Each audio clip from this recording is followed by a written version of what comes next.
ଭାଇମାନେ ବହୁତ ବଡ଼ ଦୁଃଖର ଖବର। ଦେଖିପାରୁଥିବେ ଉପରେ ଏଇ କୁନି କୁନି ପିଲା ଦୁଇଟାର ଫଟୋ ଅଛି। ଏ ପିଲା ଦୁଇଟା ଆଉ ଏ ଦୁନିଆରେ ନାହାନ୍ତି। ଥରେ ଦେଖନ୍ତୁ ଏମାନେ କ'ଣ ଜାଣିଛନ୍ତି ଦୁନିଆ ବିଷୟରେ। ଖେଳୁଥିବା ସମୟରେ ପାଖରେ ଥିବା ଗଡ଼ିଆରେ ପଡ଼ି ଆଜି ଏମାନଙ୍କର ଜୀବନ ଚାଲିଯାଇଛି। ଏ ଭିଡ଼ିଓ ମାଧ୍ୟମରେ ମୁଁ ଏତିକି କହିବା ପାଇଁ ଚାହୁଁଛି ଭାଇମାନେ, ବାପା ମା' ଟିକେ ପିଲାମାନଙ୍କର ଦାୟିତ୍ୱ ନେବା ଦରକାର। ଟିକିଏ ଭୁଲ ଯୋଗୁଁ ଆଜି ନିରୀହ ପିଲା ଦୁଇଟାଙ୍କର ଜୀବନ ଚାଲିଗଲା। ତେଣୁ ସମସ୍ତେ ଛୋଟ ଛୋଟ ପିଲାମାନଙ୍କୁ ଟିକେ ଆଖି ଆଗରେ ରଖନ୍ତୁ, ଆଉ ଏତେ ଦାୟିତ୍ୱହୀନତା ହୁଅନ୍ତୁ ନାହିଁ।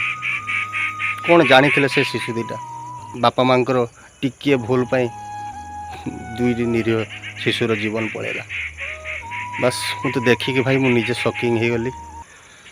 ଭାବିଲି ଭିଡ଼ିଓ କରିକି ସମସ୍ତଙ୍କୁ ଟିକେ ଜଣାଇବି ଯେ ସମସ୍ତେ ଟିକେ ପିଲାମାନଙ୍କୁ ନିଜର ଆଖି ଆଗରେ ରଖନ୍ତୁ। ସେମାନେ କ'ଣ ଜାଣିଛନ୍ତି? ପାଣି ମାନେ କ'ଣ, କି ପାଣିରେ ବୁଡ଼ିକି କେମିତି ପ୍ରାଣ ଯିବ ସେମାନେ କ'ଣ ଜାଣିଥିଲେ? ଖେଳୁ ଖେଳୁ ପଳେଇଥିଲେ, ଆଉ ଆଜି ଜୀବନଟା ପଳେଇଲା। ବାସ୍ ଏତିକି କହିବି, ସମସ୍ତେ ନିଜ ପିଲାଙ୍କୁ, ଛୋଟ ପିଲାଙ୍କୁ ଟିକେ ଦାୟିତ୍ୱ ସହକାରେ ରଖନ୍ତୁ, ଦାୟିତ୍ୱହୀନତା କରନ୍ତୁ ନାହିଁ। ଆଜି ବାପା ମା' କାନ୍ଦୁଛନ୍ତି। ଯଦି ଟିକେ ଦାୟିତ୍ୱ ସହକାରେ ପିଲାଙ୍କୁ ଦେଖିଥାନ୍ତେ, ଆଜି କ'ଣ ଏଇ ଦିନ ଦେଖିବା ପାଇଁ ପଡ଼ିଥାନ୍ତା? ସେ ଯାହା ବି ହଉ, ପିଲା ଦୁଇଟା ତ ଆଉ ନାହାନ୍ତି। ବାସ୍ ସେ ପିଲା ଦୁଇଟାଙ୍କର ଆତ୍ମାକୁ ସଦ୍ଗତି କରିବା ପାଇଁ ସମସ୍ତେ ଟିକେ ଜଗନ୍ନାଥଙ୍କୁ ପ୍ରାର୍ଥନା କରିବା, ଆଉ ସେଇ ବାପା ମାଆଙ୍କୁ ଧୈର୍ଯ୍ୟ ଧରିବା ପାଇଁ ତାଙ୍କୁ ଟିକେ ସମବେଦନା ଜଣାଇବା। ଆଉ ସମସ୍ତେ ନିଜର ପିଲାକୁ ଟିକେ ଦାୟିତ୍ୱରେ ରଖନ୍ତୁ ଭାଇ। ଜୟ ଜଗନ୍ନାଥ, ଜୟ ଶ୍ରୀରାମ।